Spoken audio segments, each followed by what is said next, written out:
Welcome back to the Klingberg Motorsport YouTube, you legends. As you can see, we are back building something for once that's not a Jay-Z. Fabbing stuff, welding stuff this week. So it is fuel cell week for the LS KE. If you haven't been tuning in on this build so far, this is just a dummy motor, but it's basically it's getting a 6 litre with carbies, and yeah, the rest is obviously pretty straightforward. 256. Well, in this case, it's a TR6060, but it's the earlier TR6060 that it has.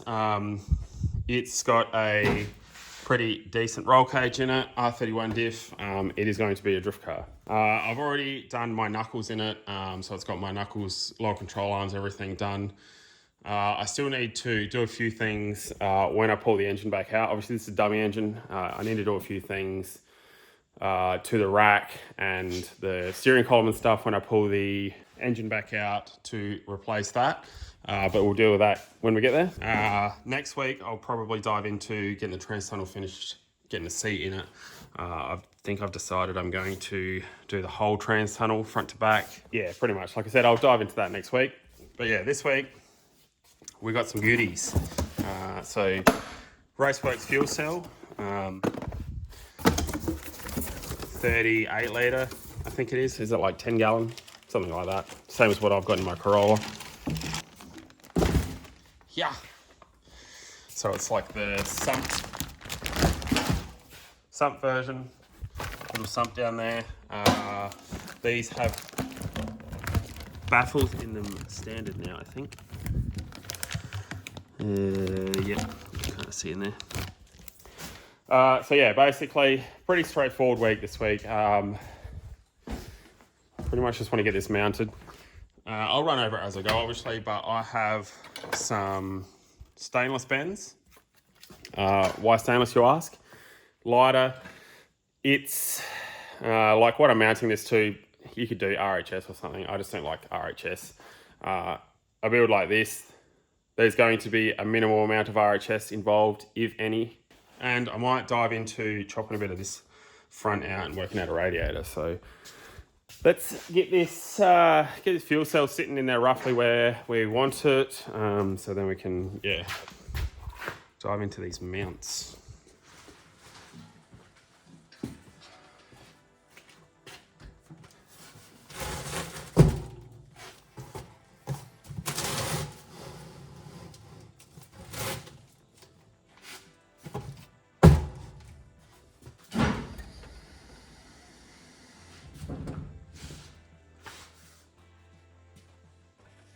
Okay, so fuel cell roughly sitting where I want it to be.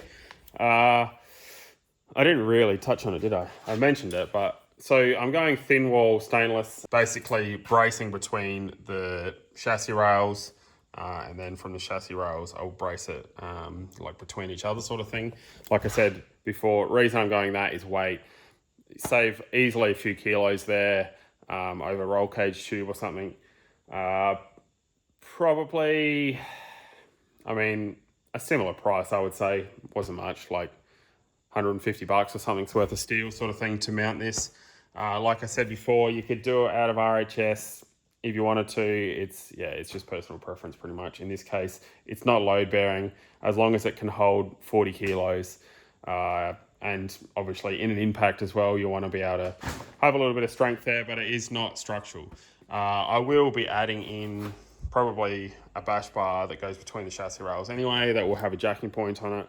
If you were going to put a jacking point under the car, like you'd be able to jack this up on this bar sort of thing.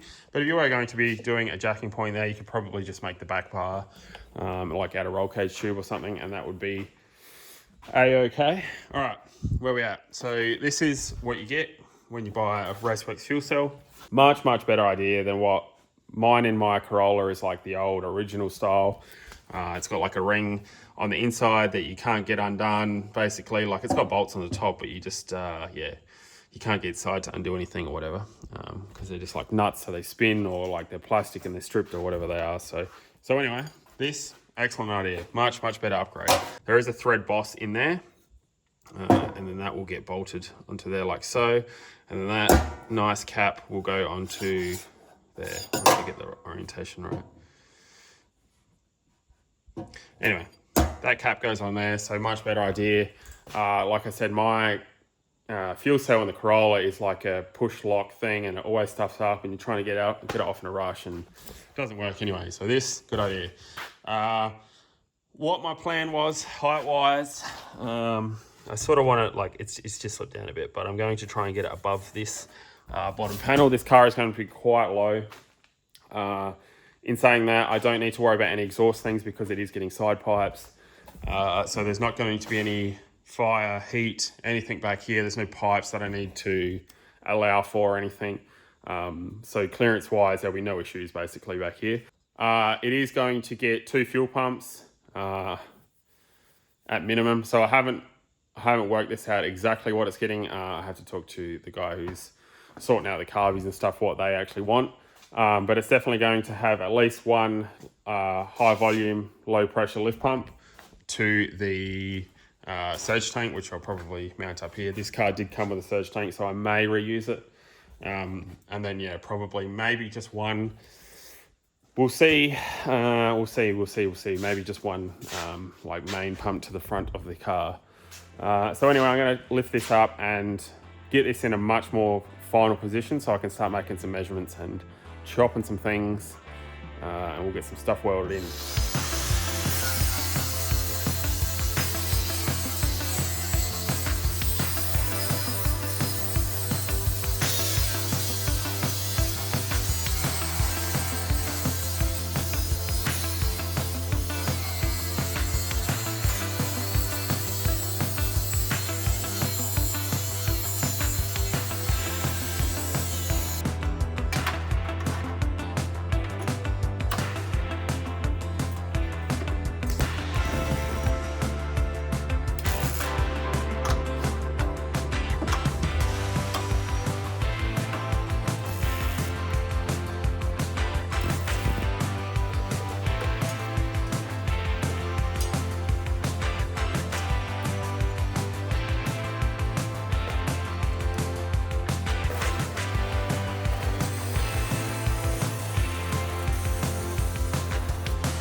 All right, front bar for the fuel cell tacked up, ready to weld out. So pretty much let's go and sit in there, kind of like that, and then fuel cell will sit on top, and I'll weld some tabs on that and stuff.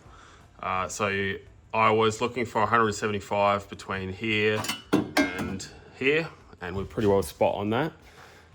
So yeah, like I said, I'm just going to jump into welding those plates out on both sides, finish welding that out, and then yeah, like I said, I'll weld the front piece in, because yeah, how I'm going to mount the back of the tank, it will basically mount off the front sort of thing. So that front one is the key sort of thing, the datum point, I guess you would say. Yeah, let's get into it.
All right, fuel cell is mounted. As you can see, I just finished off these bits here.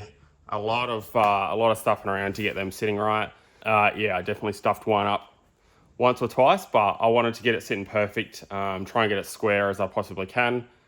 The chassis rails aren't square. Nothing in the boot is actually like square factory to measure off or anything. So it's all about like eyeing it probably. But yeah, pretty happy with it. I've got this little piece notched and I'm just going to put it in between here basically once I get that tank out. I still have to do a few things, obviously. I've still got to fully weld it out and everything. I've still got to make some little spaces, like some bushes sort of thing, some probably 5mm thick plastic, yeah, like spaces sort of thing to sit under there, just machine some up. Once again, that's just going to be to take the vibrations out of everything. You could probably get away without doing it. Like it's not like the fuel cell needs to be rubber mounted. But yeah, overall, I'm very happy with it. Looks a little bit more intricate probably than it needs to be. This is how I did the fuel cell mounts in B2 as well. Just to, obviously you need to clear this sump. Good clearance to the rear of the car. This is going to have a bash bar between these two like standard chassis rail points, which is why up the front here I've welded on angle to the chassis rail, and at the back I've only welded on some flat bar, because this mount and this mount are both still going to be used to mount the rear bash bar basically. So probably the bash bar will give the car the rear strength that it needs sort of thing. Obviously this is not going to be weak by any means, but I said it's not made to be structural basically. Yeah, turned out really good actually, very happy with it.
EQ mounted, and I am very happy with how it's come out. I'm glad I spent a little bit extra time getting everything sitting in there perfect. Obviously I've got a bit of etch primer on there now. It's going to be a little while before there's any actual paint on this car, I think. Yeah, so obviously a bit of etch, so nothing rust. Obviously the stainless isn't going to rust, but where I've welded it to the body will definitely rust. And yeah, so some of the flat bar and angle is not stainless either. So if you're wondering how, I didn't really explain it, I guess, how I marked where to cut this sort of thing, because if you can't see it really, but basically I've cut right along where the edge of the chassis rail is folded up. And obviously it's like spot welded to the floor all through here sort of thing. Yeah, and I've cut right on the edge. Obviously you can't see it from the top of the car, but I did cut it from the top so it's easier, and so you're not getting covered in sparks and stuff. Basically just drill a heap of like 2.5-3 mil holes from the underside, and then dot to dot join all the dots together on the top with a grinder basically. Obviously I marked it all out and stuff, but you can see yeah, where all the small drill holes are there. Hit me up if you want a pretty well rust-free spare tyre well out of a Corolla, because that's probably going to scrap.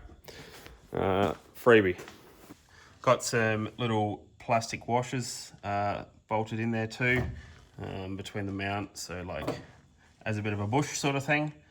But yeah, stoked with that. Stoked with it. So now it's time to cut some more stuff up. Very soon I need to get a radiator sitting in this thing. I want to try and get a JZX100 manual radiator to fit in here. It's got the outlets and stuff in the right place. Obviously you can run hoses and make some lines up and stuff. Ideally I'd like to get that one in here. We'll see though. What I'm going to do is, as it turns out, the bit of rust that's in this car is actually in this front rail anyway, so I'm going to chop that rail out, and then I'm going to make a bar that sits up a lot lower than that one, still making a mount for the caster rod brackets and everything. So yeah, going to dive into that. If you missed some of the other videos, basically I've just got a, this is just a flat front radiator support, and I've just like text grided on for now. It's not welded on. I need to double check and make sure that I'm going to definitely run this.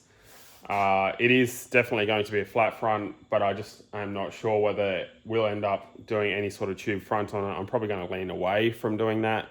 It's just extra weight that you don't need. This is the lightest form of basically strength, obviously, factory, and it's best to keep this stuff as long as you can.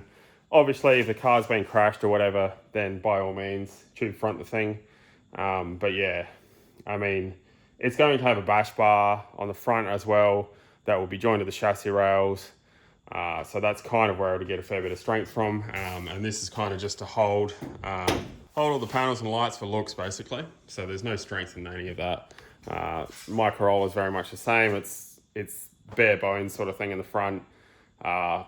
All held together with 6 mil bolts, and yeah, so she's pretty light, and that's aim of the game, obviously, try and keep it as light as possible. Yeah, so anyway, this car is pretty well rust free, right? But the place that I have found rust in it, there was a tiny little bit around the like where the floor pan, I guess, or the boot bit that I cut out, the spare tire well there, met with the like back of the car sort of thing, like where the tail lights bolt to. There was a tiny little bit of rust there. And there is also a little bit of rust in this front rail that joins the two chassis rails together. So I'm trying to fit a bigger radiator in here. I've talked about it before. My go-to radiator in these is usually an S13 radiator. You've got both examples, so you can have like cross radiator inlet and outlet, and you can have like above and below sort of thing. So it basically allows you to have many options sort of thing for whatever engine configuration you're running. In saying that though, I'm going to try and squeeze a bigger radiator in this, I think. I'm going to try my best anyway. So main thing is it can't be ugly. You can't see it from the front of the car. It's going to be like, the radiator will be black anyway and stuff, but it still has to be hidden and concealed underneath everything, obviously behind the, just has to look good basically. So yeah, I'm going to chop out this rail and I'm going to make up another little rail that goes down and along and joins the two together, probably just a bit of tube, not RHS. Once again, my Corolla is like this as well. It's got that chopped out so that I could squeeze the radiator forwards a smidge sort of thing. And then I've got like the intercooler and stuff obviously mounted all behind this, this standard panel on the Corolla. Yeah, so the aim of the game here is obviously, like I said, bigger radiator, but trying to fit some thermo fans in it. I'll probably get some really good like spout fans or something. So thin, high CFM, you know, best bang for buck sort of thing to move a lot of air. The old Falcon ones that I run, like the, I don't know, any model of the Falcon basically, they all have really good thermo fans, and they ain't going to fit in here though because they're pretty thick sort of thing. So yeah, you can see where the like radiator has to squeeze in. Obviously you can see I've got a water pump on there now to see where the top outlet's going to sit. So I really want to get the radiator sitting like pretty well there so I can fit a thin fan in, or a pair of thin fans sort of thing, and then have clearance for this radiator hose to go wherever it'll end up basically. So yeah, I'm going to try and squeeze in a JZX100 radiator, I think. I know they're really good and they're about 100mm bigger than an S13 radiator. But yeah, I don't know until I chop this out whether it's actually going to fit. I've got some measurements and it's going to be pretty tight, I think. Like it fits perfect between the rails, but that's probably the least of my problem. I need bonnet clearance and everything. And I'm dribbling on and talking lots of crap again, probably. All right, stop dribbling. Now I'm going to, chop that out and then we'll get some measurements and I can get a radiator on the way. Then we're going to talk about what I'm doing with headers. Yeah, I've had some time to think about it. I've worked a few things out, ordered some stuff, but yeah, we'll talk about that in a sec.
Alright, this is where we're at.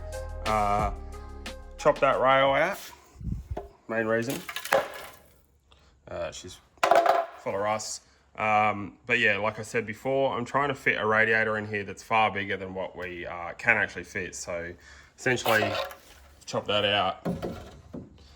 It was kind of like that before, obviously.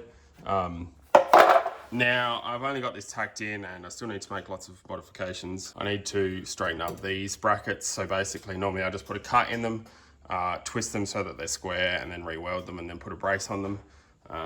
So we can get rid of that because naturally it has a curve in it, I guess. This is just a bit of stainless steam pipe that I use for manifolds that I had lying around. So I've tacked that in for now. As to what I will put in there eventually. I'm not sure. It is probably going to end up with steam pipe in it, I think. So I can get these nice tight radiuses on the end and sort of get it sitting like that so that I get this bit of clearance for the radiator too. Now, the moment of truth. So The JZX100 radiator that I want to fit in is 739, 740 wide by 476 high. That's not including the cap on the top of the radiator either, so that's my sketchy sketch. So yeah, I'm probably allowing an extra 50 mil on top of that, 40 mil maybe, probably. So we're looking for about 510-ish clearance, hopefully. Like I said, I can probably manipulate that a little bit more too from where it's sitting. But let's have a quick measure anyway. Oh yeah, just. So we're looking at, what do we got there? 530 clearance. That's to like the center of the bonnet. So that would be basically to the radiator cap. Obviously, I'm going to lose a smidge of clearance around these things. But yeah, we can work that out. This might even a little bit get notched a bit perhaps, and we'll tidy that up. So I do know now that I can order this JZX100 radiator. Inlets and outlets are in the roughly the right spot on them. We can work the rest out as it gets here, but like I said, we're gaining at least an extra 100 mil for the width. So I said, what was it, 740 wide the radiator is. We've got 780 there. And so the S13 radiator is about 650 wide, so 90 mil wider sort of thing to the JZX100. Like I said, the S13 one is normally my go-to, but in this case, I just want to try and squeeze a little bit more in if we can, especially because I'm remaking this bar. Yeah, like I said, obviously I found the rust in it, and that pretty much just ticked the box for me. Said I'm going to chop that one out. Now let's quickly discuss some headers. I'm definitely going to make a video in the coming weeks on this.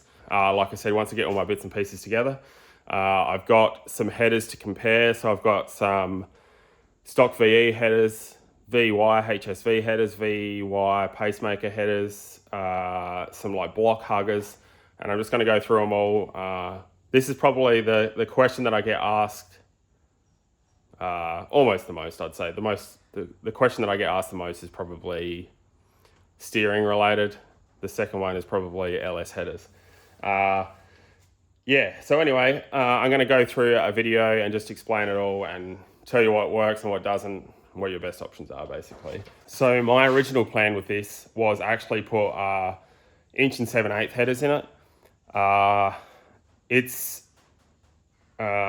probably not going to make that power that'll allow, or that'll need that breathing room sort of thing. But just in case. Then I measured and measured and measured, and I don't think I'm going to fit them. And I was trying to work out what flow, like I feel like you have to make 500 kilowatts on an LS to need 1 7/8" headers. So my option kind of pointed towards then obviously 1 3/4. So I just did some basic maths to work out basically the area of all the pipes combined and what it's going to. So the plan is obviously to run twin 3-inch exhaust on this. It'll be 3-inch to 4-inch exhaust. Yeah, so what I did was I worked out pretty much what, like, so 1 5/8", which is like VY, HSV, LS headers. So like the factory sort of HSV ones. Worked out what everything is. And then I worked out what the area of a 3-inch pipe is.